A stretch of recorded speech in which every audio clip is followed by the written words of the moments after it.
So to maximize your patient interaction, an omnichannel platform does work best, which we will mention further, in allowing patients multiple ways to be able to utilize also over wider span of time for them to be able to respond and give feedback and share their information. A TPL program is only as good as the identification of those viable claims. So that discovery of all available claims out there does require multiple avenues of searching for these claims and not solely relying upon this patient cooperation in order to maximize your cash that you receive on this collection of your inventory.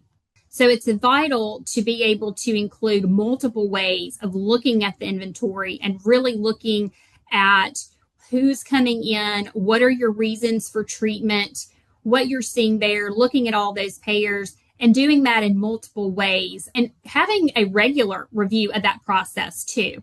I think in looking at trends that you see in whether internal or outsourcing, that you're looking upon the trends for these as well. Because then if you start to see trends falling off in your volumes, then also you can look back to see a root cause as to has something changed in our process? Are we missing these somewhere? And so those are always important to, as you even continue in the project, to ensure that there haven't been changes or something missed. Maybe it's registration. We all recognize that registration is one of the areas in which you have high turnover in your employees. And so, again, always following up, always doing that re-education to ensure all steps of the process are being managed and working effectively. And here's we talked about also, I know I mentioned kind of that omni-channel approach and that patient communication.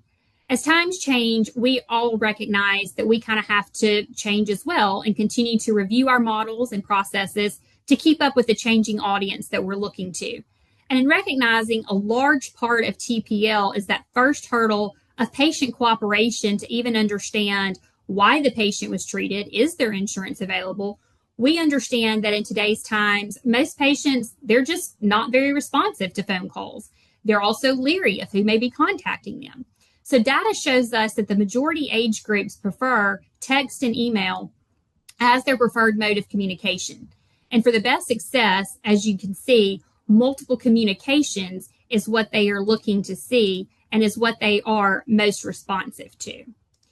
And here, further data will show that an omnichannel strategy helps to improve that patient responsiveness to identify more claim information faster than traditional methods alone, which require we communicate with patients in the manner that they prefer. Digital communication preferences are becoming industry standard for auto insurance, health insurance, and now we're also seeing it for the revenue cycle. But patients still prefer to be able to choose that way in which they communicate with payers and providers. In a March 2025 study, Insurity reported that 48% of the respondents preferred digital only on an if needed basis. And that concluded the importance of a hybrid engagement strategy combined with the efficiency and flexibility being offered to the patients on that.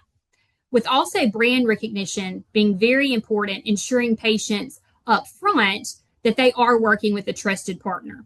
Patients are 89% more likely to interact when they see that it is a branded, trusted sender. And with this increased engagement, you're able to increase the net inventory that is being billed, identifying more payers, and then, of course, with that, being able to accelerate your cash.